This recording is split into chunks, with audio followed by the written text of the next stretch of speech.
Hello and welcome to Balanced Existence. Today I'm going to do a tarot reading for you. Specifically, I'm going to do a 7 Facets of Life reading. So if you haven't tuned into one of those before, what they are is a collective reading where I pull tarot and oracle cards for each of the 7 facets of life, which are basically just 7 different areas or categories that I've divided life into. So we have the first one being spirituality. The second facet is health and well-being. The third is free time. The fourth facet is home and environment. The fifth facet is love life. The sixth facet is social life, like friendships and community. And the seventh facet is finances and career. And of course, there's overlap between them. And what these readings are for is to help us pause and reflect. I especially recommend having a journal so you can jot down notes as needed, but it's a time for you to think about what you want in life and get into alignment and gain some inspiration and this feeling of self-empowerment moving forward as we, endlessly work towards achieving our dreams and our goals in this beautiful journey of life. So I hope that this reading is helpful and inspiring for you. And today's reading is going to be different than ever before because as I was shuffling, a bunch of cards flew out. And so I kind of just went with it. And I think that this is going to be kind of an overarching energy. So I'm going to start off with these cards as an introduction to this video before we dive into those 7 facets. And the last thing I wanted to point out before we begin the reading is that the last video I posted was a channeled message about content consumption, specifically how this relates to the spiritual collective, including twin flames, and the ways that this content can inadvertently become an egoic trap or a distraction from your true aligned goals or path. So if that's interesting to you or resonating with you, I recommend to check that out. And I've posted before a video about how tarot can often be an egoic trap and how there's a way to receive tarot that feeds your soul instead of your ego. And I've spoken on this before within my readings as well, but I've just felt it so strongly on my heart lately. And the last several videos I've posted were channeled messages as opposed to tarot readings. I haven't done tarot readings for a bit because I've just been receiving so much and reflecting so much on the direction of this channel. And now more than ever, do I just feel so strongly how important it is to get across this message to those who are listening to these readings, that I want to make sure that you are receiving it with your soul and not with your mind or your ego or from a place of this external content kind of distracting you from what you already know within. So I always want you to feel connected to source and connected to your intuition as you are listening and receiving the information in these readings. And I'll link those videos I just was referencing below so that you can check those out. But I just wanted to preface that because I feel like it's so important for us to make sure that when we're listening to content, we're doing so in an aligned way. Okay, so let's dive into the reading. And of course, as always, I love to hear from you in the comments. I want to know what resonates with you, what you enjoy about the reading, anything that's on your heart that you want to share. I love to read the comments and respond. And I'm thinking maybe about returning to this monthly cadence of these readings. So I'd love to hear your feedback on that. Okay, let's begin. So we're starting off with the 10 of Wands, the Hanged Man, and the Page of Swords, which as I'm reading these cards, I feel like, yes, 100%, this is what's going on. Like it resonated with me personally on a soul heart level.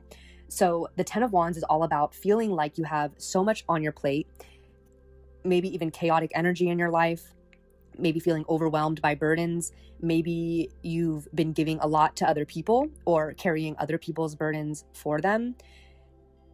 You may have even experienced resentment is what's coming through to me intuitively here. But the 10 of Wands is all about, it's the 10, right? It's the cycle of completion. So it's about being right at this moment of completion, this moment of achievement. So if you're feeling like everything is too much, the truth is not to stop your efforts. The truth is that you're almost there, like you're right there. And the Hangman is a beautiful energy coming in to remind us of switching our perspective, right? So let's say you're experiencing resentment.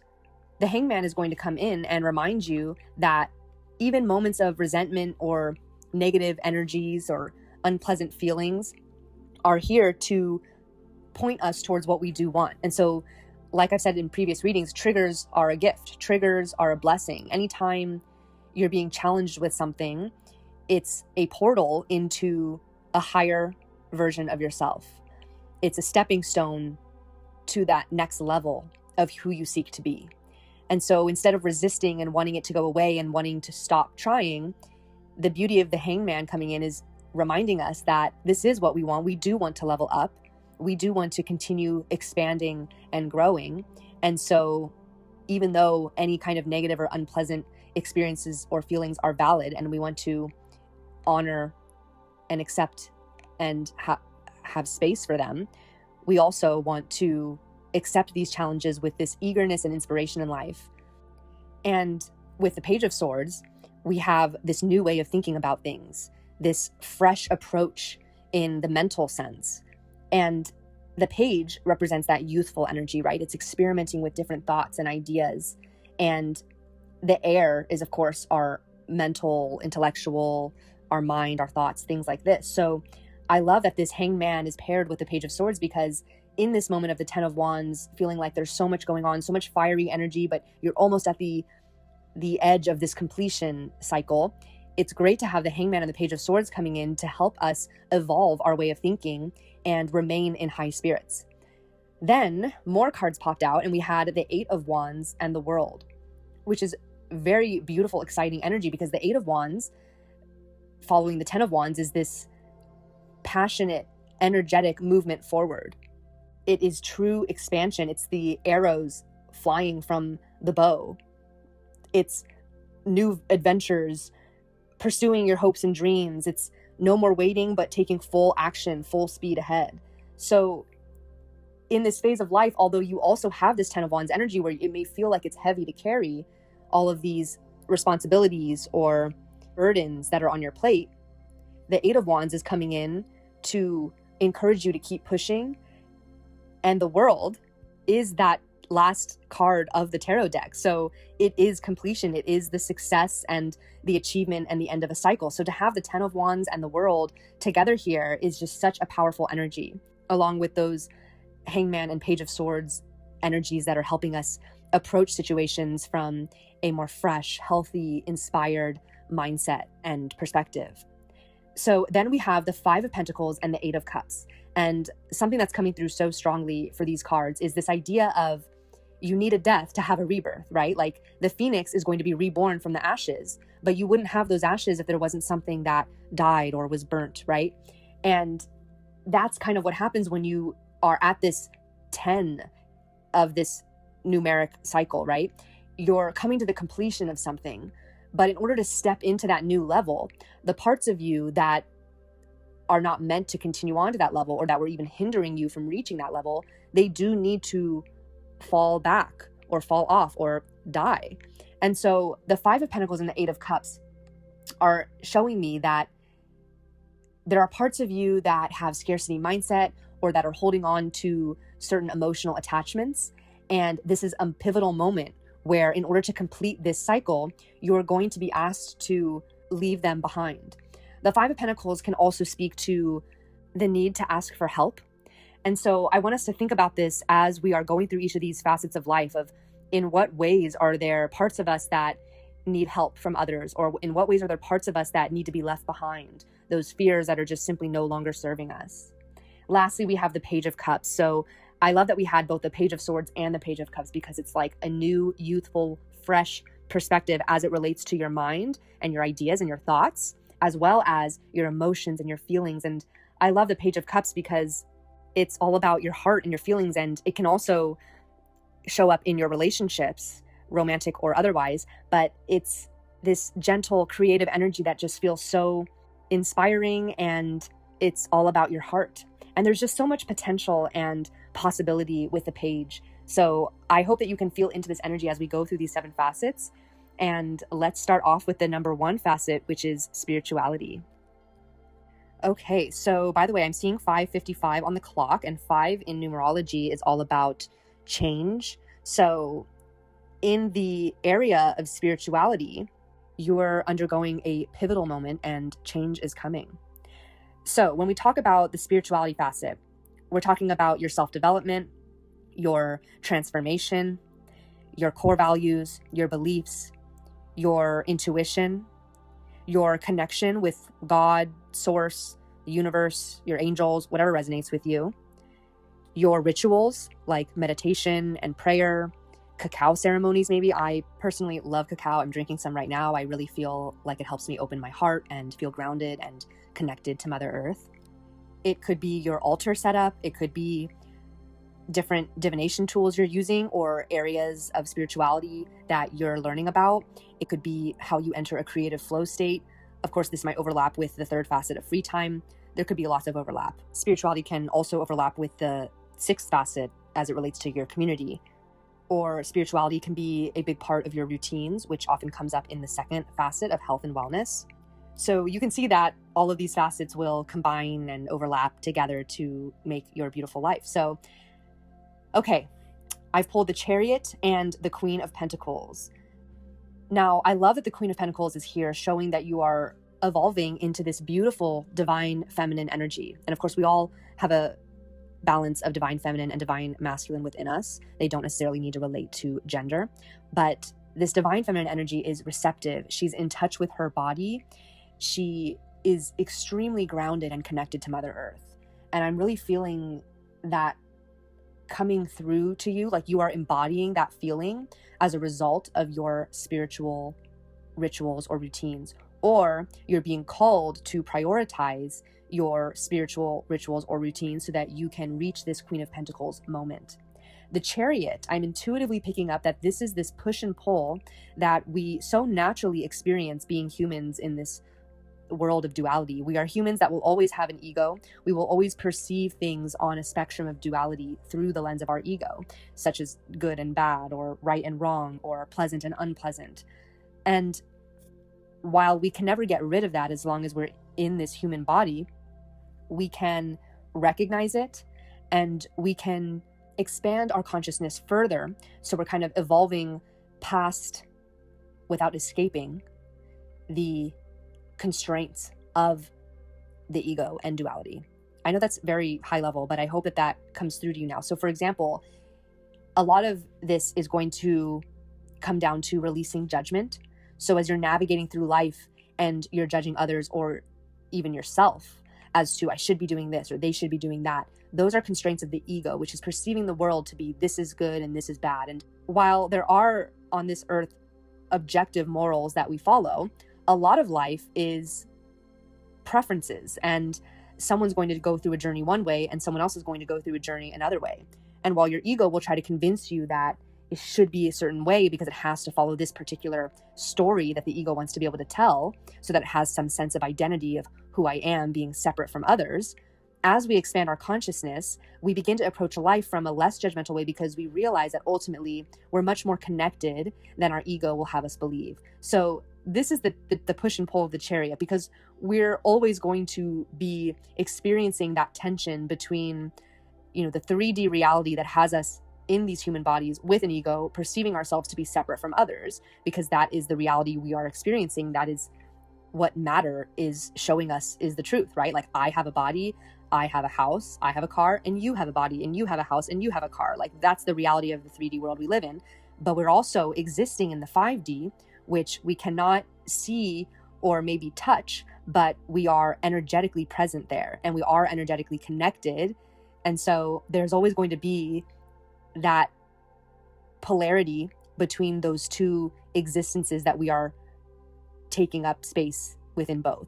So I know that's like very kind of quantum messages, but the Queen of Pentacles is coming through because as much as you can be connected with others and living from your heart in 5D consciousness and all of these very high level, higher consciousness perspective points, at the end of the day, you are still in your body and you are still on earth. And so it's beautiful to be able to sip cacao and taste it and walk in nature or walk barefoot on grass or to hear the birds chirping or to smell fresh air or to smell the salty ocean water. Like these, why does this matter? It's because we are humans on earth. And even if it's just for this simple enjoyment of being present and feeling what you're feeling, like using your senses that your body gifted you with. But even beyond the pure enjoyment or the indulgence of certain material pleasures, being present and being connected to earth actually roots us down so that we're better able to be connected to our higher self. And so you can see why you might feel that push and pull, but ultimately both existences that we feel, the one that's grounded in 3D and has an ego and separates ourselves from others and is on this earth with our 5 senses in our body, and the one that is connected to everyone and in the energetic 5D realm, both are serving each other if you choose to nourish them both in a healthy way. So please let me know if this is resonating with you or what's coming through for you as you're receiving this. But I just pulled a couple oracle cards, and we have cycles and dance, which I love that we just got the cycles card, because we were talking about that in the introduction of this reading, about how, with the 10 of Wands and the world, we're coming to this completion. And we're also just right now talking about with the Chariot, the push and pull of, our physical self and our spiritual energetic self. And so these cycles are always ongoing, right? And even when you zoom out even further, and the cycles of life and death and reincarnation, if that's what you believe or what resonates with you. So the cycles card says, we are all becoming. Surrender to your changes. Release your fear. Trust this powerful process. So again, coming back to that Page of Swords that we got in the beginning of the reading, and even the Page of Cups, like, you always have the ability to tap into that youthful, fresh perspective, both of your mind and of your heart and feelings. As you're navigating life, you can always choose how to feel about something, or how to see reality, or how to see your story and your narrative and the truth of life.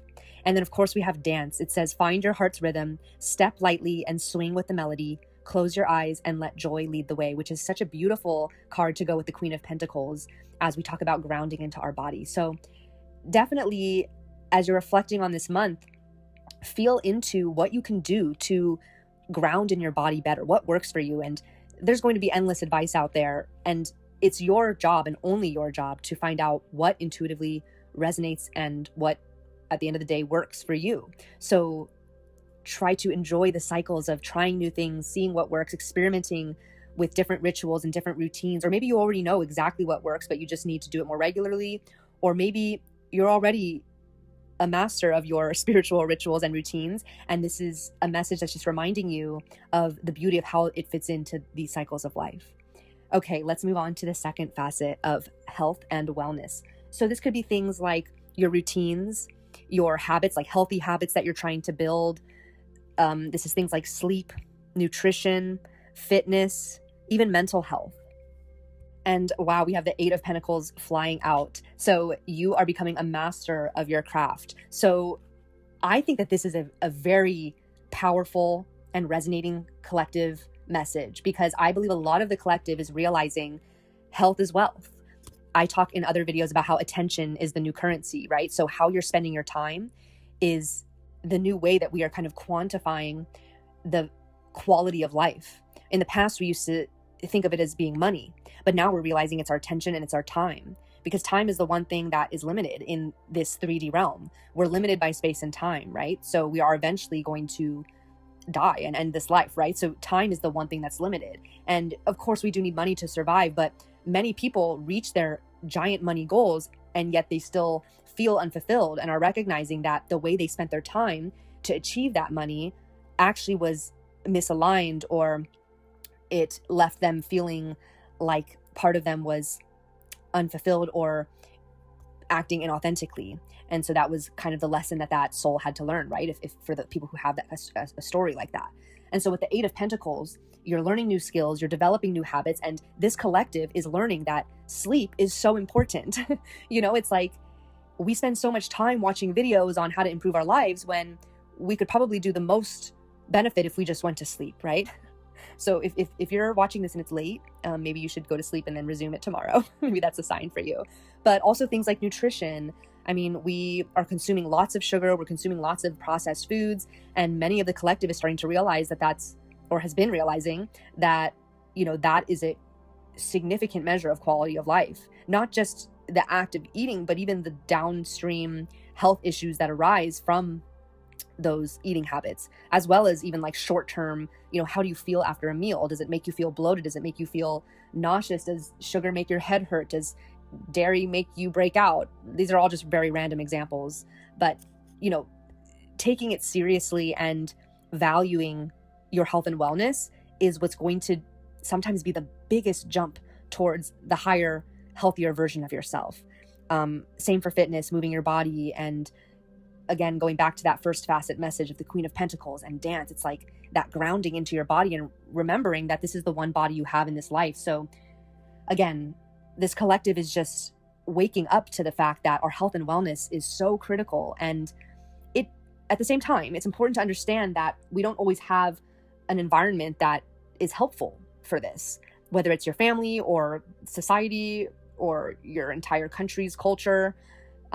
Sometimes you kind of have to pave your own path and go your own way to do what you know is right for you. Or maybe you have a group of friends and they like to stay up late, but you are starting to intuitively know that what you really need for your highest health is to go to sleep earlier, right? So all of these kind of decisions that we have to make that can sometimes go against the flow of our environment, but ultimately we are realizing that that's really what matters, and that's what's going to dictate our quality of life. And as I was saying just right now, these habits do take time, so it has to come with this sense of grace. We all have really busy lives, or we have these ingrained habits and patterns that sometimes it can take time for us to overwrite them with new, better, healthier habits. So the Eight of Pentacles is grounded in this patience and this devotion and commitment to, pursuing this new direction, pursuing these new skills. So enjoy the process of being absorbed in this.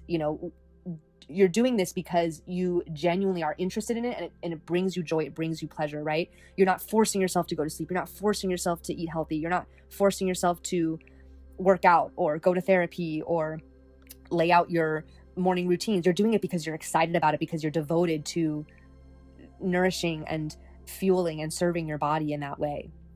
And then we also have the 10 of Pentacles. So yeah, wow, I'm getting chills. Like, this is the generational wealth that you are passing down through the simple act of just optimizing, and I don't want to say perfecting, because we don't want to fall down traps of perfectionism. We're always going to be constantly working on ourselves and improving ourselves, but this devotion to optimizing and prioritizing and always committing to reflecting on our habits and our routines and thinking of how we're doing a good job and how we can maybe improve, that lifestyle gets passed down to generations, and that is the health is wealth that you are passing down your lineage. And that is powerful. Your ancestors are looking down at you, smiling and nodding and so proud and joyful at the work you're doing and the way that you are flowing through life and evolving and expanding and growing.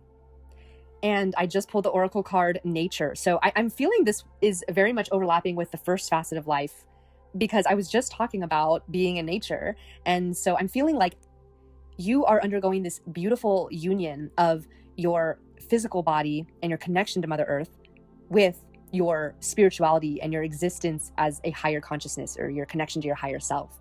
So again, let me know if this resonates in the comments, but I am feeling this so strongly. So the Nature card says, sometimes all you need is to go outside, breathe the fresh air to remember who you are and where you want to be. So that is a beautiful message for the second facet. Okay, let's move on to the third facet of free time. Interesting. So we have the Three of Swords and the Five of Swords. Okay, so free time is things like the things you do for fun, your hobbies, your recreational activities. It could even be things like adventure or travel, like trips that you want to plan. Now, free time is so interesting because it's often the facet of life that we put in last place, right? We do everything else before we give ourselves time to play and relax.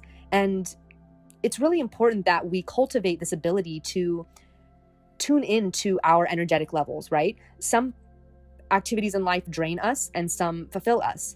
And similarly, sometimes we have to be productive and we have to focus and we have to work really hard, and that can be kind of mentally taxing activities. And then sometimes we need to do things that are fun and that actually help us restore our mental energy. And even things like sleep could be this, but in the context of free time, we're talking about actual activities and not like literal rest. And so it's interesting that the Three of Swords and the Five of Swords are coming through, because what I'm picking up on is this kind of inner conflict. Maybe these egoic stories, or maybe this feeling of neglect and heartbreak within yourself, of feeling like you keep telling yourself that you want to pick up on this hobby, or that you want to make time to do this one project, but you're not doing it.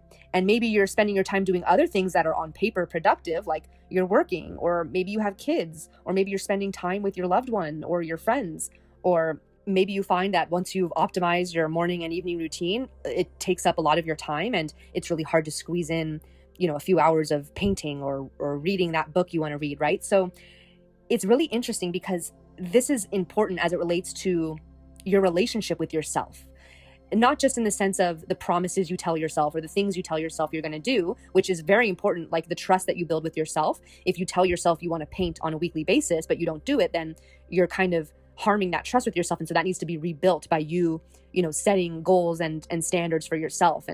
But also in the sense of whether your goals and the things you say you want to do are truly aligned and are coming from an authentic place, right? Sometimes, especially if you're on social media and you're seeing a lot of other people doing a lot of their own things and their life and their hobbies, it can be inspiring, but it can, as I said before, also be very distracting. So maybe you see somebody on social media and they're taking up crocheting, and then you feel like you want to start crocheting. But if you were to really map out all of the things you want to do in life, which this could be a very productive journaling exercise for you, to make a list of all the things you'd like to do in your free time, anything that comes to mind that you've thought to yourself, ooh, that would be cool, I'd like to do that. Write it down, and then write it all down again in order. And you'll start to realize what is actually the top 3 priorities, or top 2, or even top 1.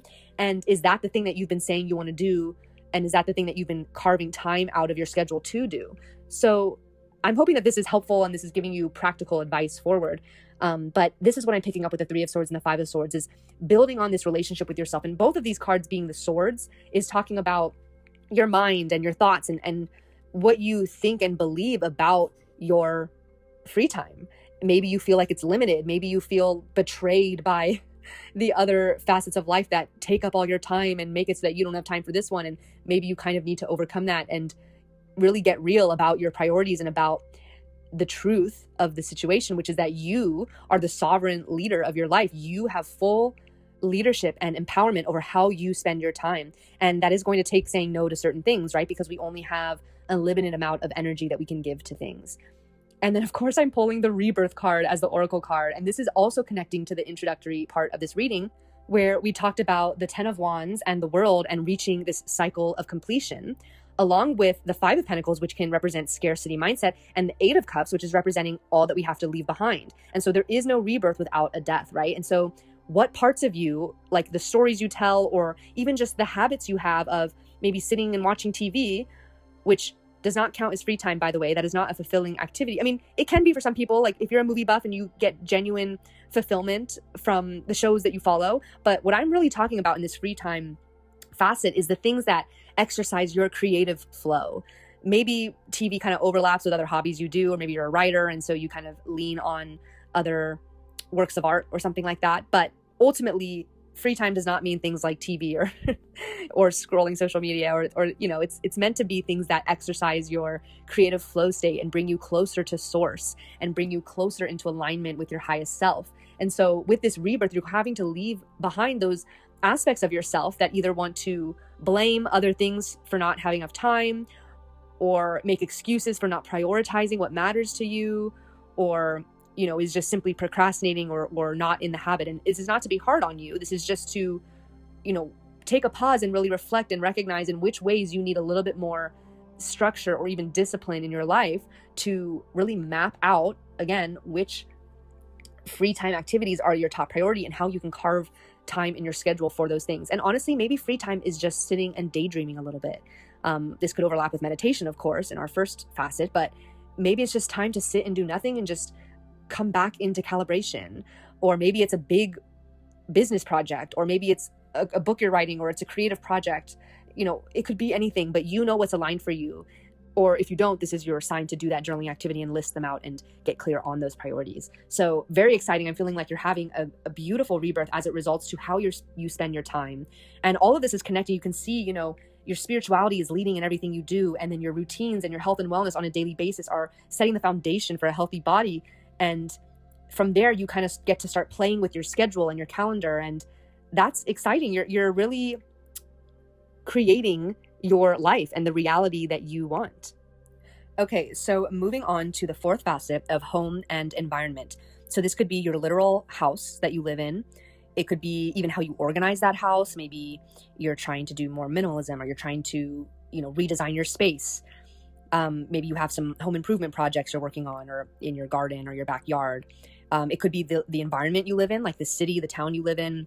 Maybe if you want to move, maybe, do you want to live in the city? Do you want to live in nature? Do you want to have more silence? Or do you want to have, if we're overlapping with the other facets, do you want to live somewhere that has a really good community, or to be near friends, which is the sixth facet? Or do you want to live somewhere where you're going to have a lot of love life opportunities, which is the fifth facet, or career opportunities, which is the seventh facet? So it could be where you want to move to.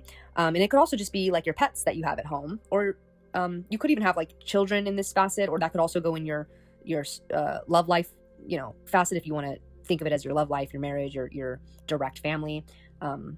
So whatever resonates for you. But what we have here is the Seven of Swords, the Fool, and the Queen of Wands. So exciting, energetic time here. So the Seven of Swords is about strategy.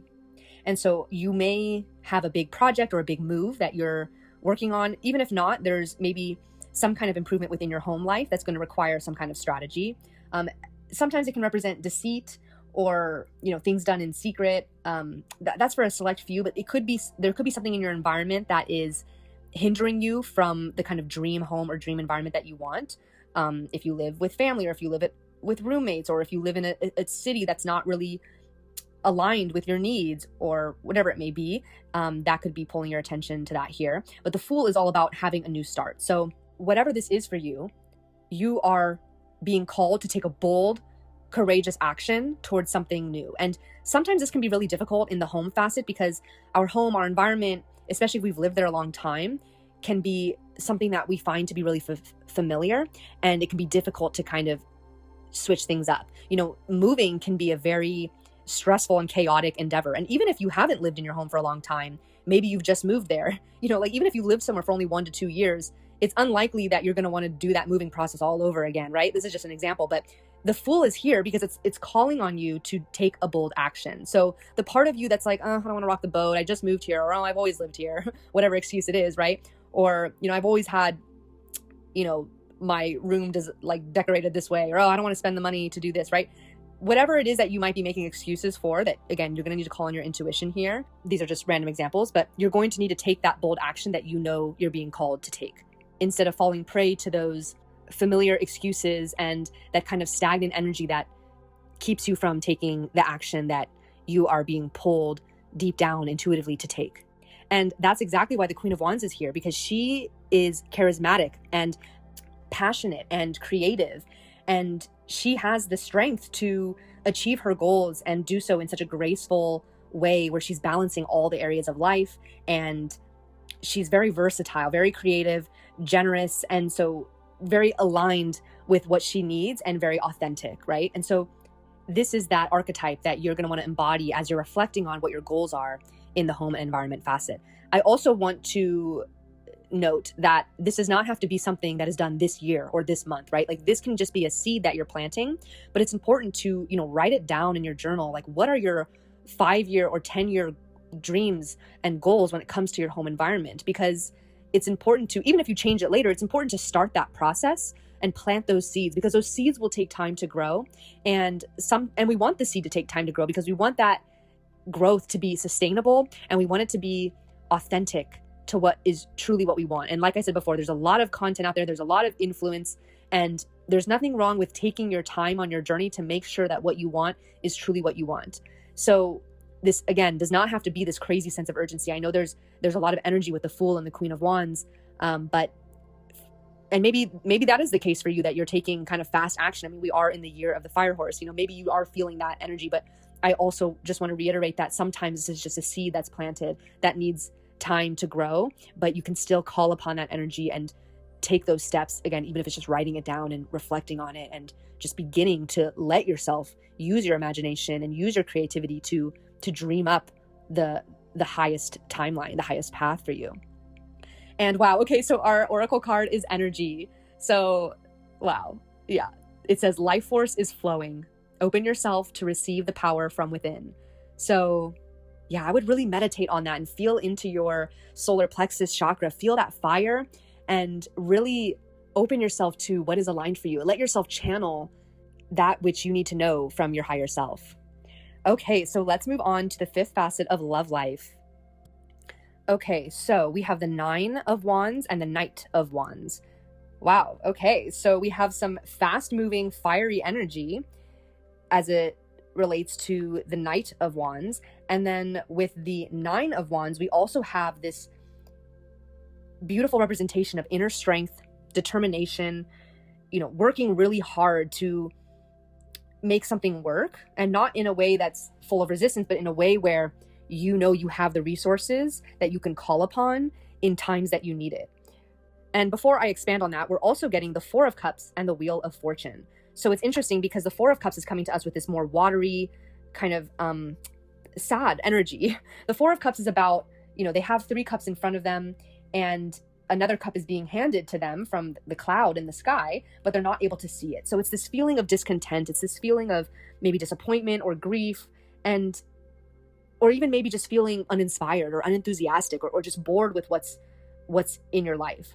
And so I'm really loving the duality of these cards, followed by the Wheel of Fortune, which is, what goes up must come down, and the cycles of life, right? And as a reminder, we pulled the Cycles Oracle card as part of the first facet of spirituality. So you may have a lot of overlap between your love life and your spirituality, whether it's certain karmic relationships, or even just, if that doesn't resonate with you, that term, then even just simply the lessons you learn through your relationships or through times of not having a relationship are a part of your self-development, which are crucial to your spiritual journey in this lifetime. Or maybe like there's certain core values and beliefs, or ways that you get in touch with your intuition that are able to grow and expand and be strengthened as a result of the experiences you have in your love life. So if you are feeling into that connection, then that could be something really beneficial to journal on and to kind of lean into that appreciation for the lessons learned and the growth that you get to experience even through times of challenge, especially if the Four of Cups, discontent is resonating with you at this time. But you may also be experiencing the Knight of Wands, where it's like, let's go, go, go. Things are working out. Things are good. Or you may be experiencing the Nine of Wands, where you're like, wow, we really worked through something together. Or maybe you're single and you had a really difficult period of loneliness or depression, and you really got through it, and you really pulled upon those internal resources in a moment where you wish that you just had somebody to lean on, and you didn't have that, and you had to lean upon yourself. The Nine of Wands could show up in that context as well, whether you're single or whether you're in a relationship, dealing with that kind of conflict resolution. So the Wheel of Fortune is here reminding us that this is the natural ebb and flow of life to have things change, right? And of course, if you're married, you don't want to hear that, what comes up must come down. Like, our ego wants to feel this sense of security, but it's not to say you don't have that security. It's just to say that things will change. And in some times of life or seasons or phases, you're going to need to call upon the Nine of Wands energy and really pull upon those resources and pull upon that strength to keep something alive, or to keep something healthy, right? Or to keep it sustainable. Or sometimes you're going to be in that Nine of Wands energy where it's full speed ahead and it's just a lot of excitement and passion. And sometimes you're going to be in the Four of Cups energy where you're going to feel that discontent, and it's up to you to, again, with the Nine of Wands, pull upon those inner resources and be able to get yourself out of the slump and out of the depression and out of those feelings of feeling unappreciative, right? And so the Wheel of Fortune is summing all of this up by showing you that you have that sovereign empowerment to choose what you think and feel about your story, and to choose how you respond to the external environment.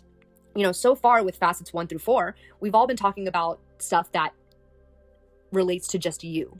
But when we enter the fifth facet and even the sixth facet that's coming after this one of social life and community, we're talking about people outside of us that we don't always have control over. And so I love that the Wheel of Fortune card is coming through, because it's inevitable that you are going to experience learning some kind of lesson where you have to realize, like, oh, in this 3D reality, we are separate. I have one brain and you have a different brain, and we're going to need to learn how to make them work together.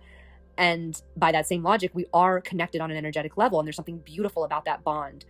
And, so there's this this beautiful balance that we hope to achieve of this interdependence, right? Not full independence, not codependence, but a healthy interdependence where we are humans, we are relational beings, we do need each other, we do need to be able to lean on each other, but we also like to have autonomy and freedom and some sense of individuality, right? And so how do we balance that? Similarly, we don't want to be completely detached from someone, because then we'll have a lack of connection and emotional intimacy. And those are universal human needs that we want to be met. But we also don't want to be overly unhealthily attached to somebody where they dictate our well-being, like their actions or their behaviors or their presence. So how do we balance that? This kind of non-attachment, but also a healthy attachment where we do feel connected. So I love that the Wheel of Fortune is kind of bringing us into that balance here.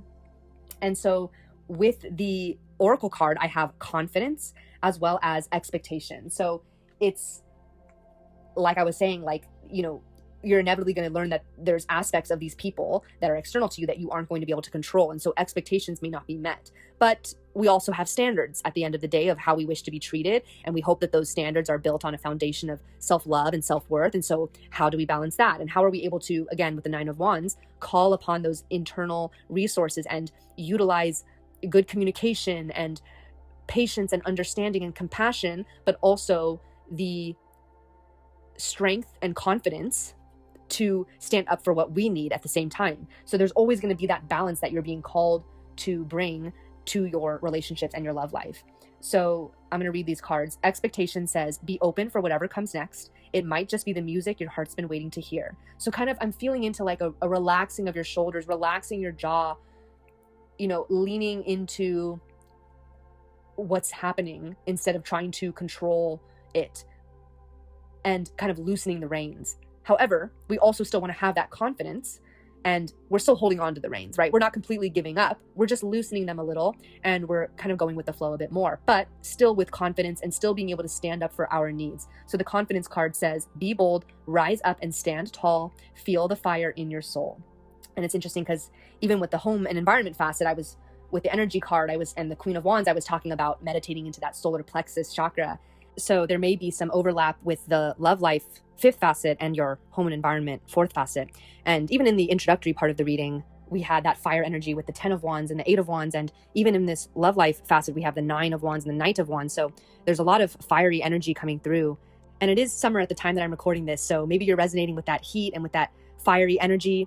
And fire can be channeled productively through your passions and your creativity and your willpower and drive, but it can also build into resentment or anger. So fire can be channeled in many different ways. So it's up to you to be able to navigate and balance that. So if that is something that's resonating with you, I can do more readings and channelings into that. Just let me know in the comments. It's my favorite thing to read your comments. Okay, let's move on to the sixth facet. So we're talking about social life, which is friendships, community. This could even be your extended family, whoever you spend time with to obtain social fulfillment. So we have the Ace of Swords, the Two of Swords, and the Two of Pentacles. Very interesting. So there's definitely a new beginning with your friendship life or your social life, a new way of thinking about things, a new way of intellectually relating with others. With the Two of Swords, there may be some friendships that are not serving you that you are needing to kind of lift the blindfold and be able to see. There may be ways that you're kind of protecting your heart, protecting yourself from vulnerability with people, either by not fully being open and authentic with them, or by not admitting to yourself the ways or the fact that these friendships or social interactions are no longer serving you. And again, with the Two of Pentacles, with the Two of Swords and Two of Pentacles, we have that duality. And so with the Two of Pentacles, we have the juggling. So perhaps you're juggling, balancing your social life with some other aspect of life, or perhaps you're juggling different aspects of your social life. So take this as it resonates for you. But we also have the Oracle card of metamorphosis. So there's a butterfly on this card, and I'm just picking up on such beautiful air energy and just this lighthearted metamorphosis, this moving of that energy. So you're able to think about things differently and think clearly about where your social life stands and what needs to be changed, or in what way you're needing a pivot. This is, of course, a very general reading, but I'm leaving it to you and your intuition to interpret this as appropriate. Maybe this is talking about your community, or maybe this is talking about one family member or sibling. Maybe your friendships are totally fine, or vice versa, whatever this is for you. So the Metamorphosis card says, trust the process and be patient. Becoming cannot be rushed. Change is beautiful. So again, this reminder, kind of like I had said in the fourth facet of home and environment, that maybe you just need to plant a seed. Maybe you just need to journal on what does a fulfilled social life look like for you. It doesn't mean that you need to completely overhaul all of your friendships immediately, but there might be some seed that needs to be planted where you're able to start getting clear on where your goals and your dreams lie as it relates to this facet. So I hope that that's helpful for you to be able to take that pause and reflect on that here. Okay, so moving on to our last facet. This is the seventh facet of finances and career. And we actually got a good amount of cards that popped out here. We have the Six of Cups, which to me is representing this feeling of nostalgia. So I want you to maybe reflect on when you were a kid, what your dream job was. And of course, maybe that's not the job you have now, but what was the feeling around it? Because we're working with the cups here. And so it might be a fun exercise for you to put yourself into the shoes of your childhood self and reflect on what were the feelings that when you were a child, you most looked forward to about the dream job that you wanted. Not the day-to-day, not the overall purpose of it, but those feelings of what you wanted to achieve in a job. And then reflecting and comparing that with where you're at now. And the High Priestess is also coming out, which is telling me that you're being called to dive deep into the subconscious, the divine feminine who receives from source energy, who receives from her higher self, and who is not afraid to go into those mysterious parts of your psyche, right? And so asking yourself, what is your relationship with money? What is your relationship with your career or your job? And then as a result of that, we have the Three of Cups, the Nine of Pentacles, and the Two of Wands. So the Two of Wands is definitely coming up because maybe you're going to be faced with a choice. So this could be something as literal as choosing between, staying at your current job or getting a new job, but it also could be a more belief-focused choice, right? Where do you want to have a scarcity or abundance mindset when it comes to your finances and your money? Or do you want to have an appreciative or an unappreciative perspective about your current job, right? And so the Two of Wands points us to looking out the horizon, looking ahead at what you want your future to look like, and being able to make a decision in the now moment that's going to decide what path you take going forward. And then the Three of Cups is, of course, and the Nine of Pentacles together is this feeling of celebration and community and friendship even, as well as being grounded with the Nine of Pentacles and having the beautiful abundant harvest and that sense of individuality, of independence, of you did this work and you worked really hard to do it. But of course, paired with the Three of Cups, there's some sense of community and just that joy of celebrating with others. So maybe this has to relate to your coworkers or your relationship with those that you work with or the projects that you take on, or maybe this is a sense of finding a community that can resonate with you in terms of abundance mindset and financial perspectives or levels. So that's what I have for you here. I'm going to pull one oracle card for this facet. So, okay, 3 popped out. So we have faith, quest, and flexibility. So the faith card is coming through because if you feel like you're at a point where you don't like your job or you don't have enough money, or maybe you do like your job, but you're still kind of getting caught up in scarcity mindsets here and there, wherever you're at on your journey, the faith card says, believe you are not alone. Spirit is right beside you. Ask for guidance and it will come. So this is a message that maybe it will benefit you to pray for abundance mindset. And it's not like you pray for something once and then you never have to ask for it again, right? Sometimes ways that we're trying to improve or evolve our perspectives or develop better habits or patterns are things that we consistently need our angels or God or universe or source to assist us, or spirit guides even. So this is a reminder that maybe praying for the abundance mindset and kind of surrendering and opening yourself to that, to receiving that, will help you to then receive more abundance, receive more money, whatever it is that you're seeking for and whatever it is that is aligned for you. And with quest, speaking of what's aligned for you, I feel like you are being called to really get clear, if not already, on the quest that you're on as it results to your career and finances. So not only knowing what's aligned to you and what's authentic to you, but having the courage to pursue that dream enthusiastically. So this card, Quest, says, be bold and mighty forces will aid you. Take action. Good luck favors the brave. So I love this combination of faith and quest because you're taking the right action, but you're also accompanied by this energetic support from the guides that resonate with you. So I love that balance of both as you're reflecting on your career, the feelings you want to have in your career, your childhood dreams, your relationship with money, your practical and logistical paths forward as it relates to career or financial decisions, and your ability to find celebration and abundant harvests on this journey. I love that you're being accompanied by both faith and the bravery of taking on this quest. And lastly, we have the oracle card flexibility. So it says, gently flow through the turbulence. Life has the ability to shape you. Bend, don't break. So I love this as kind of that overarching energy as you're going through this quest with faith, because you're having the flexibility to go with the ebbs and flows, whether it's the rewards or the challenges. So that is what I have for you. Thank you so much for joining. I'd love to hear from you in the comments, and I will see you on the next one. Bye.